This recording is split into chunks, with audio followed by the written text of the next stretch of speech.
여러분 안녕하세요. 김경진입니다. 코퍼레이트 이슈 담당하고 있습니다. 우리 이제 본격적으로 본론으로 가기 전에요. 이번 시간은 좀 OT를 좀 가져보려고 그래요. 그래서 여러 가지 좀 설명을 좀 먼저 드릴게요.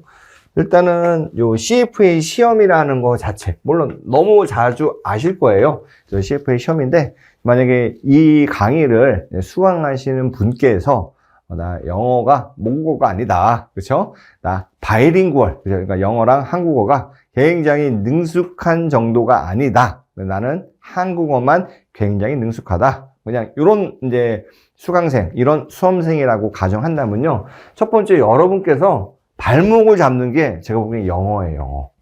왜 그러냐면 이 CFA 시험 자체가 아시다시피 레벨, 그렇죠? 1이 있고 레벨 2가 있고, 그렇죠? 2가 있고 레벨 3가 있죠. 자, 이렇게 하면 레벨 1 같은 경우에는 100% 객관식이에요. 그래서 삼지선다. 그렇죠? 레벨 2는 우리가 아이템 셋이라고 해가지고 하나의 커다란, 그렇죠? 아이템 셋이라고 해서 말 그대로 문제 은행처럼 문제 세트, 문제 집합처럼 돼 있는 거죠. 큰 하나의 예문이 주어지고 그게 한 사례죠. 그 사례에 맞게끔 6문제 정도가 한 세트가 돼가지고 푸는 거예요. 실제 그 기출이나 아니면 모의고사 이그젬플 시험을 보시면요. 매우 양이 길어요. 길기 때문에 기본적으로 빨리 읽고 그다음에 빨리 이해하는 그런 영어 리딩 능력이 굉장히 중요해요. 그래서 레벨 1과 2는 그죠? 다 뭐 넓게 보면 이게 다 객관식인 거죠. 우리가 이제 멀티플 초이스라고 하죠. 그런 객관식 시험이고요. 레벨 3는 우리가 에세이 시험이에요. 그렇죠? 에세이 시험에는 뭐 사례를 주어지고 거기에 대해서 이제 문제에 대해서 내가 이제 쓰는 거예요. 그러니까 라이팅, 그렇죠? 라이팅이 중요해요. 라이팅. 그렇죠? 라이팅도 중요하고 이제 리딩도 매우 중요하죠. 그러니까 여러분들이 기본적으로 영어가 안 됐어요. 영어가 안 된 상태에서 내가 운 좋게 레벨 1 같은 경우를 합격했어요. 그러면은 뭐 레벨 1만 합격하고 CFA 시험 안 보실 거냐? 어차피 한 번 갔으면 얘는 CFA 프로그램이라고 그래요. 프로그램이라는 게 미국 사람들 의미로는 굉장히 긴 거, 좀 롱텀 베이스라고 보는 거죠. 그러니까 이거 2, 3도 합격하셔야 될 거 아니에요. 그죠? 그러면은 기본적으로 영어 능력이 없으면요. 매번 볼 때마다 떨어지고, 그죠? 우리 뭐 얼리버드로 이제 등록하더라도 좀 저렴하긴 하지만 보통 이제 1,000불 내외죠. 1,000불 내에 시험 등록비를 매번 써야 되는 거죠. 시간도 써야 되고 귀찮고 명함에는 빨리 CFA라는 거, 그죠? 딱 새기고 싶은데 참 그러기 때문에 여러분께서요. 수험 생활을 줄인다. 팍팍팍 이렇게 가시려면 영어가 필수적이에요. 그럼 나 영어 잘 못하는데 어떻게 영어를 늘릴까? 뭐 제가 이걸 듣고 영어 학원 가세요. 전 절대 그렇게 말씀 안 드려요. 제 소개를 잠깐 드리면 저는 CFA 시험을 어떻게 보면 한국의 그 1세대라고 보시면 돼요. 저는 이제 뭐 좀 나이가 좀 있긴 하지만 제가 이제 시험에 레벨 1을 언제 합격했냐면, 그죠? 레벨 1을 언제 합격했냐면 제 기억에 2002년이었던 것 같아요. 이때 6월달, 그죠? 이제 6월달 무슨 첫째, 뭐 금요일, 토요일인가 일요일날 그때 시험 보잖아요. 그죠? 그다음에 레벨 2 같은 경우에는, 그죠? 2003년에 합격했어요. 그다음에 레벨 3는 2004년에 합격했어요. 그럼 저는 영어를 잘했냐? 그렇죠. 저는 이제 30살 되기 전까지 미국이나 이런 데 다녀온 적도 없어요. 그렇죠? 그냥 똑같이 그냥 수능 시험 보고 영어 공부하고 문법 공부하고 그렇죠? 뭐 리딩 같은 거 공부하고 그러면서 저도 영어 공부했어요. 영어가 잘하지 못했어요. 지금은 뭐 토익 시험 이런 것도 보잖아요. 그 당시에 제가 토익 시험을 처음 봤을 때, 물론 토익 시험은 어느 정도 좀 된 상태에서 봤기 때문에 뭐 이렇게 그렇다고 높진 않았어요. 그냥 딱 700점 정도가 나왔어요. 지금 보면 뭐 다 900, 950은 어느 정도 평균적으로 하잖아요. 그만큼 정말 영어가 잘 못했어요. 그런데 어떻게 이거를 딱딱딱, 그죠? 그 당시에는요, 모든 레벨 1, 레벨 2, 레벨 3가요, 한 시점. 그래서 동시에 볼 수가 없어요. 1년에 또 한 번만 봤어요. 그래서 제가 또 시험 볼 때 한국에 2004년도 딱 3차까지 합격하니까 한국에 한 200분 정도가 CFA 홀더, 차터 홀더죠. 이런 분들이 계셨고 공부할 때도 시험장도 하나뿐이었어요. 제가 뭐 한 20여 년 전 얘기를 생각해 보면 그때 제 기억에 고려대 가서 시험 본 것 같아요. 고려대 정경대인가 그것도 무슨 옛날식 고딩 양식 건물 있잖아요. 거기 가가지고 아침에 가가지고 시험 보고 오전 오후 제 기억이 여전히 나요. 레벨 1 시험 볼 때 이랬죠. 친구들끼리 일요일이니까 야 우리 레벨 1 시험 끝나고 그동안 열심히 공부했고 힘들었으니까 놀자. 그래서 레벨 1 시험 딱 끝나니까 거의 한 4시, 4시 반? 뭐 이쯤 됐어요. 너무 피곤해가지고 놀 수가 없어요. 그래서 집에 와가지고 그냥 잤던 기억이 나요. 그래서 레벨 1, 레벨 2. 그래서 제가 어떻게 보면은 이제 어떻게 보면 한국 코리안 네이티브죠. 어떻게 보면 1월 공부하면서 여러 가지 시행착오도 겪었고 힘들었어요. 뭐 그리고 그때 시험이랑 지금이랑 컨텐츠가 많이 바뀌었냐? 별로 안 바뀌었어요. 그렇죠? 별로 안 바뀌었기 때문에 여러분께서 어떤 포인트를 공부하시고 내가 영어를 못하면 어떻게 되냐? 그죠? 제가 이제 제 경험을 잠깐 말씀드릴게요. 제가 레벨 1 시험 볼 때요. 그 당시에는 지금은 이제 CFA 인스티튜트잖아요. 그때는 이제 이 시험 주관이 AIMR이에요. 어소시에이션 뭐 그래서 처음에는 이게 뭐야? 하여튼 이건데 요 회사 이름이 그죠? 요 협회 이름이 이제 CFA 인스티튜트로 이제 바뀐 거죠. 그래서 바뀌었는데 요 당시에 그때는 이제 지금처럼 기본서라는 게 이렇게 협회에서 만들어서 온 게 없었고요. 이런 교재들을 기본서로 썼어요. 보통 이제 대학 교재죠. 다 미국에 있는 교재들이죠. 예를 들어 뭐 포트폴리오 매니지먼트 같으면은 뭐 한 거의 1000페이지 넘는 것 중에 물론 다는 아니죠. 그래서 레벨 1은 이 중에서 어디를 보겠다. 그래서 우리가 이제 픽스드 인컴 같은 경우에는 파보찌라는 사람이 있어요. 파보찌 굉장히 전설적인 사람이죠. 이 사람의 교재 레벨 1에 맞춘 픽스드 인컴, 레벨 2에 맞춘 픽스드 인컴, 그렇죠? 레벨 3에 맞춘 픽스드 인컴들이 있고요. 그다음에 디리버티브나 이런 것들도 보면은 별도의 교재가 다 있었어요. 그 전체. 그래서 이거 대학교 교재로 많이 쓰이는 그런 교재 중에 일부를 발췌한 거고, 또 이제 에코티 밸류에이션 있잖아요. 이때도 이제 밸류에이션 책이 그렇죠? 별도로 있어서 저는 다 기본서로 공부했어요. 그러니까 공부할 양이 엄청 많았죠. 그다음에 우리 대표적으로 에틱도 있잖아요. 코드 오브 엑스 해가지고 이게 굉장히 좀 중요하죠.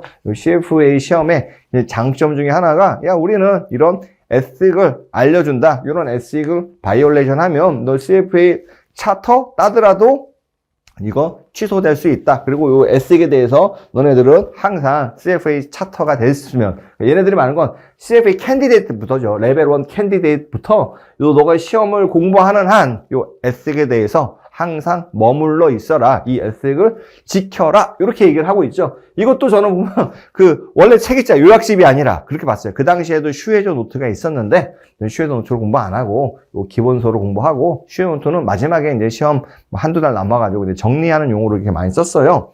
그러다 보니까 저도 모르게 영어 리딩이 엄청 늘었어요. 처음에는 한 자 읽어보고 그래서 여러분께서 리딩은 많이 읽고 물론 무조건 많이 읽는다고 늘지는 않아요. 이해하면서 그런 거를 시행착오하면서 계속 연습하다 보면은 늘어요. 그렇다고 따로 내가 리딩이 된 상태에서 CFA 공부를 해야겠다. 그러실 필요는 전혀 없어요. 그래서 우리가 이제 강의에 대한 요약 노트가 나가요. 이거는 이제 국문으로 일반적으로 좀 많이 넣었어요. 국문과 영문을 혼용해서요. 왜냐면 이제 한국어가 네이티브인 여기 학습자들을 위한 거고요.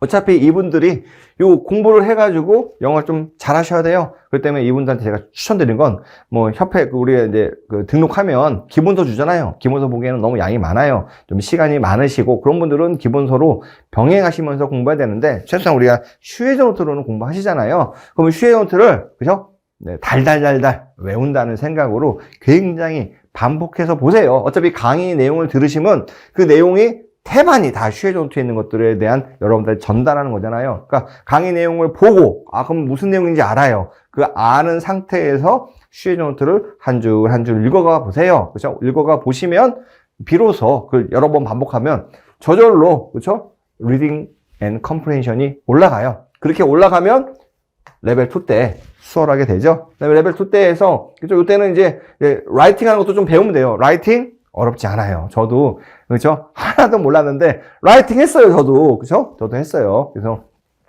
이렇게 공부하시면 되고요. 그럼 공부하실 때 보면 여러 가지가 있잖아요. 과목들이요. 레벨 1, 2, 3에 공통적으로 적용되는 과목, 요 에셋 과목 굉장히 중요하고요. 이제 우리 이제 코퍼레이트 이슈어잖아요. 그럼 무엇이냐? 이제 우리 보시면 코비라고 할게요. 이슈어예요. 이슈어는 뭔가를 발행하는 사람이에요. 그러니까 코퍼레이션은 그죠? 회사죠. 회사가 무언가를 발행한다. 왜 발행했어요? 이게 발행하는 게 우리가 증권, 증서 혹은 시큐리티를 발행하는 거죠. 이건 돈이 있는 거죠. 그러니까 채권과 어떻게 보면은 주식을 발행하는 이런 회사에 대한 이해가 코퍼레이트 이슈어예요. 굉장히 쉬워요. 근데 CFA 시험의 특징이요. 이론과 실무가 적절히 잘 돼 있어요. 근데 그렇다면 국내에 있는 재무관리 교과서 있잖아요. 이걸 봐도 CFA 내용에 상당 부분 일치하는데 재무관리 교과서에는 이론적인 내용이에요. 실무적인 내용들 그런 거 잘 안 나와요. 예를 들어 이런 거죠.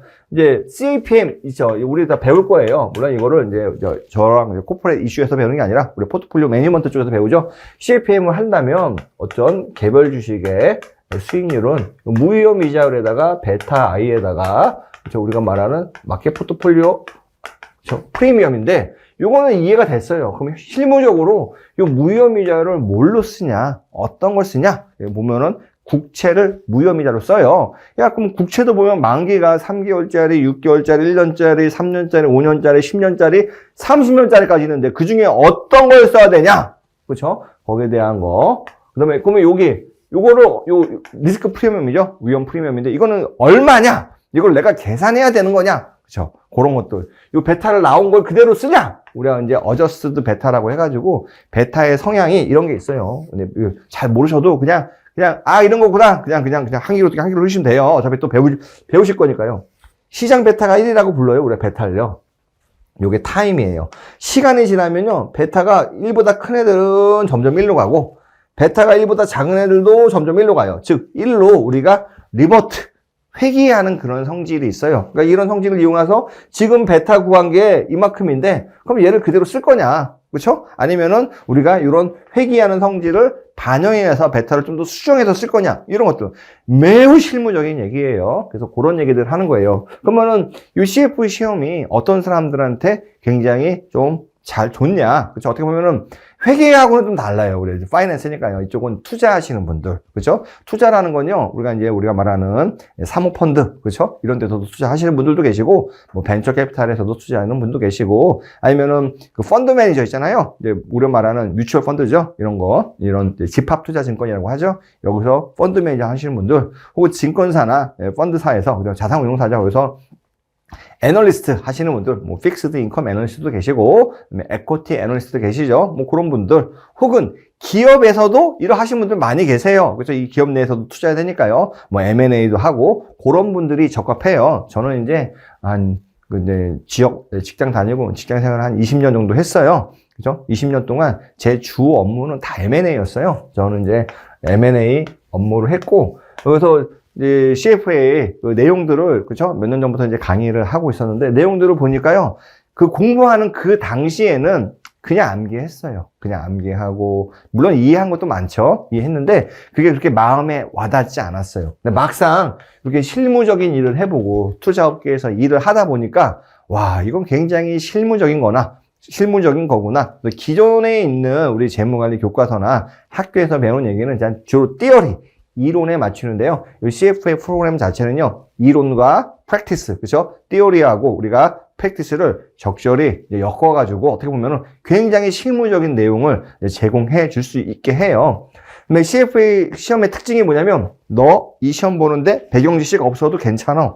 이런 거를 일단은 전제로 깔아요. 그러니까, 우리가 상경계 졸업한 친구들은요, 레벨 1이 이렇게 어렵지 않아요. 물론 상경계 졸업했다고 다 잘한 거 아니죠? 뭐 공부를 열심히 했다는 전제를 한다면, 상경계 졸업하신 분들은 레벨 1은 어렵지 않아요. 레벨 2부터가 이제 챌린지한 문제들이 되죠. 레벨 1은 기본적으로 펀더멘탈을 이해하는 거예요. 인베스트먼트 세계에 대한 기본적인 펀더멘탈. 이론 중에서도 막 딥하게 들어가지 않고요. 아주 기초적인 이론들. 그래서 그런 펀더멘탈이기 때문에요. 여기서는요, 여러분들이요. 내가 알고 있는 지식의 외연을 넓힌다. 외연이라는 게 띠오리라는 측면도 있고요. 프랙티스, 실제 실무라는 측면도 두 가지를 동시에 넓혀요. 그래서 여기서는요, 여러분들이요, 이론도 중요해요. 플러스 자르곤. 우리가 이제 이걸 자르곤이라고 하죠. 영어로 자르곤. 자르곤이 뭘까요? 사람 이름 아니고, 보통 이제 인더스트리에서 쓰이는 그 용어를 자르곤이라고 해요. 그 업계에서만 쓰이는 용어들이 있어요. 그런 요 자르곤들을, 그죠? 굉장히 많이 알려줘요. 그래서 그런 용어들에 대한 여러분들이 이제 암기, 이해, 이렇게 하시면 될 것 같아요. 그래서 제가 보기엔 레벨 1을 준비하실 때, 나는 상경계의 전공자야. 나 영어도 되게 잘해. 나 어릴 때 영어도 살고 왔고, 나는 영어에 대해서는 누구보다 자신 있어. 이런 분들은요, 상경계면서 그러신 분들은 그냥 레벨 1을 그죠? 그냥 워밍업 한다는 생각으로 쭉 훑어보면서 강의 들으면서 보시면 돼요. CFA 협회에서 300시간인가요? 누구나 강의 듣는 거 말고 혼자 공부하는 거 300시간 이상이면 평균적으로 합격한다 그러는데, 그거는 이제 우리가 영어권에 사는 그런 학습자고요. 비영어권에 사는 학습자들은 제가 보면은 한 500시간, 그죠? 뭐 각 레벨별로 500에서 600시간 정도의 추가적인 자기의 그 학습 시간을 좀 필요로 하긴 해요. 그러면은 그죠? 1등으로 합격하는 게 아니라 합격 기준이 있잖아요. 보통 합격 기준이 전체 응시생의, 그죠? 전체 응시생 중에 상위 1%, 그 합격생의 70%가 어떻게 보면은 합격 커트라인이죠. 그래서 매년 난이도에 따라서 커트라인이 바뀌죠. 예를 들어 이런 거죠. 상위 1%의 평균 점수가 예를 들어 95점이에요. 95점.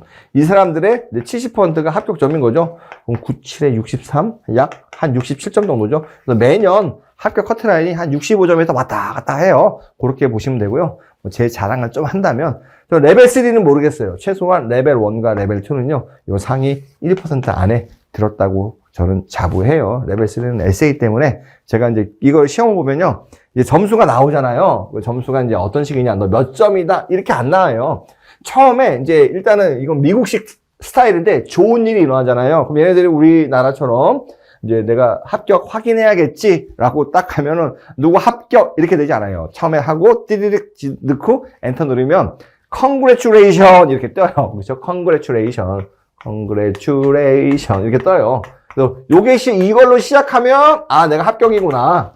저는 페일하지 않아서 페일했을 때 어떤 레터를 받았는지 몰라요. 그래서 지금은 좀 어떨지 모르지만 congratulations라는 걸 뜨고 확인을 온라인에서 하고요. 그다음에 한 달 정도 안에 레터가 와요. 합격 레터가. 그래서 그런 내용이 오는데 그 내용들 보면요. 각 과목별로 예를 들어 이제 코퍼레이트 이슈로 할게요. 코퍼레이트 이슈하면요. 여기가 50% 중심으로 그렇죠? 내 점수가 뭐 30%, 뭐 70% 이런 식으로 이렇게 쭉 해요. 그럼 너는 이 중에 여쯤에 있다. 이런 식으로 좀 알려줘요. 그러니까 내가 몇 점인지 모르겠어요. 그렇지만 제가 보니까 모든 과목에 저는 요 70% 이상으로 70점만 받아도 커트라인이에요. 그죠? 되게 높은 커트라인이죠. 다 이쪽에 있었다. 레벨 1과 2는 그렇게 저는 생각하고 실제 제가 시험 보면서도 너무 쉬워가지고 공부를 너무 많이 했나? 이런 생각이 들 정도로 좀 덜 할 걸. 너무 시간 아깝다. 이런 생각이 들 정도였어요. 뭐 그 당시에는 그런 CFA나 이런 시험 자체가 우리나라에서 도입된 지 얼마 안 됐고 굉장히 또 우리나라 그 대학에서 가르치는 그다음에 우리나라 실무에서 실제로 이제 그 파이낸스 쪽에서 일하는 것들이 조금 미국이랑 달랐죠. IMF 전까지는 사실 국내에는 뭐 인베스트먼트 세계라는 게 거의 없었죠. 이제 개방하고 나가지고 뭐 M&A도 뭐 뮤추얼 펀드도 사모펀드도 들어온 거지 그 전까지는 사실상 없었죠. 그러다 보니까 이제 미국이나 선진국, 그렇죠? 이제 서유럽이죠. 이쪽에서 쓰던 그런 인베스트먼트 툴들이 막 수입이 되어 오고 그러다 보니까 그 당시에 그 CFA 공부하신 분들은 나름 그죠 선진 문물을 먼저 이렇게 이제 받아들이시는 이제 본의 아니게 이제 그런 효과도 있었죠. 그래서 그 당시에도 이제 어카운팅이 제 경우는 이제 IFRS였고요. 지금도 여전히 IFRS로 이제 하고 있죠. 그래서 이렇게 이제 진행이 돼요. 그래서 여러분들이 레벨 1은요, 내가 펀더멘탈을 배운다. 그래서 전공자께서는 그죠? 그냥 리뷰한다. 그다음에 내가 잘 모르는 부분들, 잘 모르는 용어를 익힌다. 그다음에 영어를 조금 더 업그레이드 시키겠다. 그래서 여러분들을 전 슈에드 노트를 꼭 보라고 하고 싶어요. 그 강의된 거 뭐 30-40페이지짜리 강의 요약이요. 그걸로는요. 제가 보기에는 일단은 전공자가 아니고서는 택도 없다고 봐요. 그렇죠? 그래서 왜냐면 CFA 협회에서 인스티튜트에서 야 너네 이만큼 기본서로 공부해. 그죠? 또 LOS 있잖아요. 뭐뭐뭐 시험 나온다고. 그죠? 그거 공부해. 그런데 그게 많다고 줄인 게 슈에저예요. 그러니까 저는 페이지 수로 보면 그 CFA 협회에 나온 페이지가 100이라고 치면 슈에저 노트는 한 30%? 그쵸? 100페이지에서 30페이지로 갔어요. 그 슈에저 노트를 또 요약해서 나가는 제공되는 강의 노트는, 그쵸? 한 그 슈에저 노트의 절반도 안 돼요. 또 3분의 1이면, 그쵸? 10페이지죠. 100페이지짜리를 10페이지로 요약이 된 그 정도인데, 그걸 가지고 내가 공부를 해야겠다. 그쵸? 이건 불합격의 저는 지름길이라고 봐요. 이 강의 노트는 여러분들이 마지막에 뭐 한 달 정도 남겼을 때 한번 리뷰하는 용도로 보시면 좋을 것 같고요. 시간 있을 때는 무조건 다 최소한 기본적으로 보라고까지는 말씀을 못 드려요. 양이 너무 많으니까요. 우리가 이제 수험이기 때문에 합격하는 게 중요하잖아요. 물론 아는 것도 중요한데, 뭐 모르고 합격하는 거는 뭐 알고 합격하면 제일 좋지만, 그렇죠. 모르고 합격할 수도 있잖아요. 제대로. 어쨌거나 합격하는 게 중요하기 때문에 합격이라는 측면 보신다면 최소한 슈에노트 정도로 공부는 하셔야 된다라고 말씀을 드렸기 때문에 슈에노트를 내 친구라고 생각하시고요. 출근할 때, 퇴근할 때, 지하철 같은 데 대중교통 이용하실 때 읽으면서 가시면 되고요. 학생인 경우에도요, 뭐 중간고사, 기말고사 끝나고 공부도 하고, 그러면은 교수님이 알려줬던 내용하고, 이런 비슷한 내용들이 많이 나와요. 실제 이거는 미국뿐만 아니라 지금 이제 국내에서도 굉장히 이제 활용되고 있는 인베스트먼트에 대한 스탠다드, 인베스트먼트 프랙티스, 그런 것들이, 내용들이 상당히 많이 있고, 매우 현실적인 그런 내용을 하고 있습니다. 자, 코퍼레이트 이슈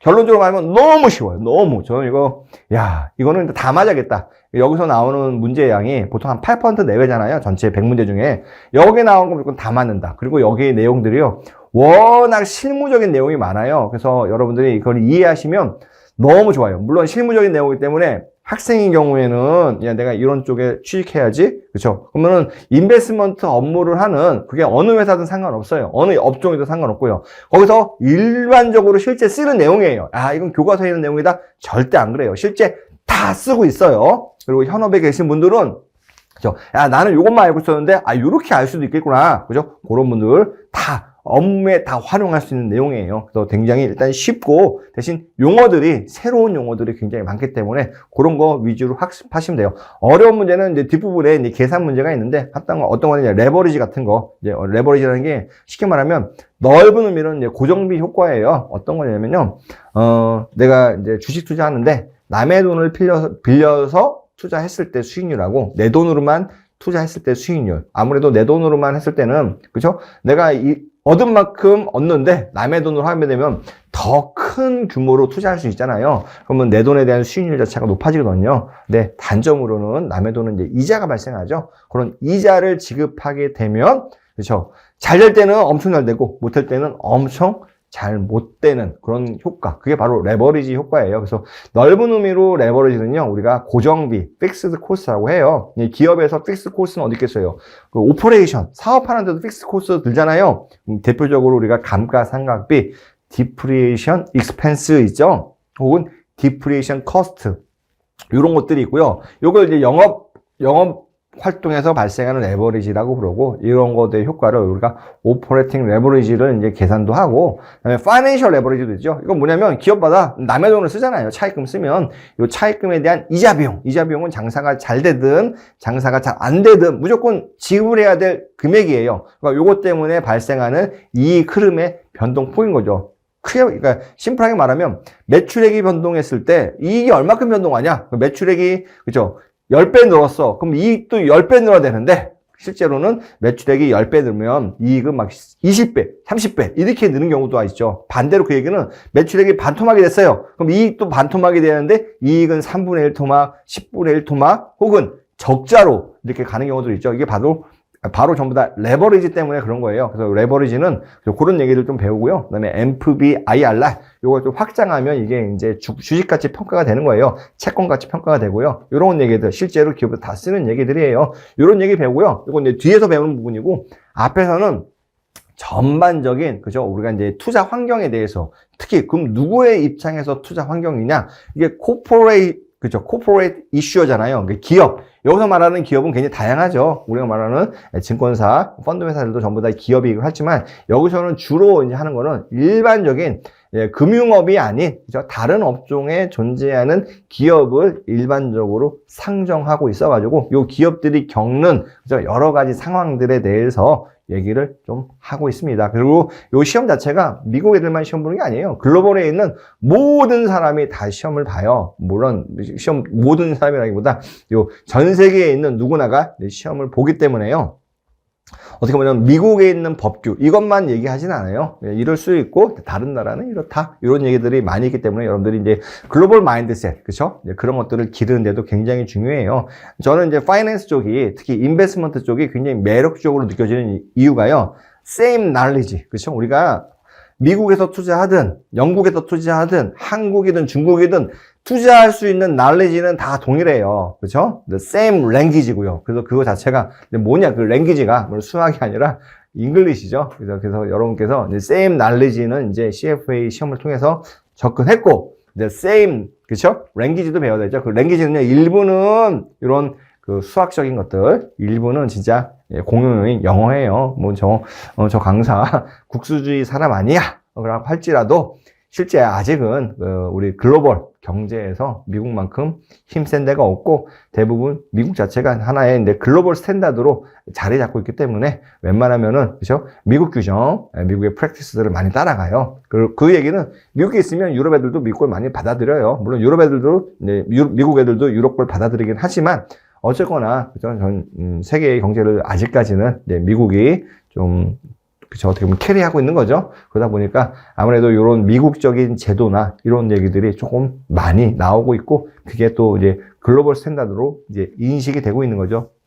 여러분께서 이제 좀 더 요 시험 과목, 요 공부를 통해 가지고 좀 더 이제 어떻게 보면 날리지나 익스피리언스가 더 넓어지기를 기대하고 저희 한번 다음 시간부터 이제 수업 들어가겠습니다. 예, 감사합니다.